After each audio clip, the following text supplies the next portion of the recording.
শঙ্খ বাজছে, ঘন্টা বাজছে। অনেকে বলছেন এই ঘন্টা বিদায় ঘন্টা নয় তো, কারণ আজ রাস্তায় নেমে সংখ্যালঘুরা যখন বলছেন যে আমরা চাই এই মুখ্যমন্ত্রীর এটাই শেষবার হোক, একটু আগে শোনালাম সেই বাইট।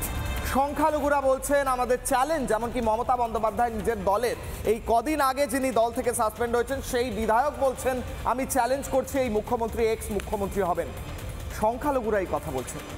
মতুয়ারা রাস্তায় নেমে বলেছেন আমাদের বিরুদ্ধে যারা ক্যা ক্যা ছি ছি করে চেঁচিয়েছেন যিনি, তাদেরকে আর চাই না। আর সংখ্যাগুরুরা রাস্তায় নেমেছেন, তারা মিছিল করছেন, সনাতন যাত্রা, শৌর্য যাত্রা, ঐক্য যাত্রা করছেন। অন্যদিকে 5 লক্ষ কণ্ঠে গীতা পাঠের অনুষ্ঠান যখন তারা করছেন, মুখ্যমন্ত্রীকে যখন আহ্বান জানানো হয় তার তরফ থেকে আমাদের কাছে এখনো পর্যন্ত খবর কোনো উত্তর আসেনি এবং তিনি যাওয়ার কোনো পরিকল্পনা করছেন না। গোটা বঙ্গের জনতা একদিকে আর মমতা বন্দ্যোপাধ্যায় একদিকে। এই জনতা বনাম মমতা ডিবেটে আজকের প্রথম প্রশ্ন, প্রথম অগ্নিবাণ, যেখান থেকে আজকের ডিবেটের প্রথম অংশে যাব। প্রথম প্রশ্ন, প্রথম অগ্নিবাণ। সনাতনী সংখ্যালঘু সঙ্গে মমতার বিদায় হবে কি নতুন বঙ্গে? বিদায় বলতে ওনার ক্ষমতাচ্যুত হওয়ার কথা এখানে বলা হচ্ছে।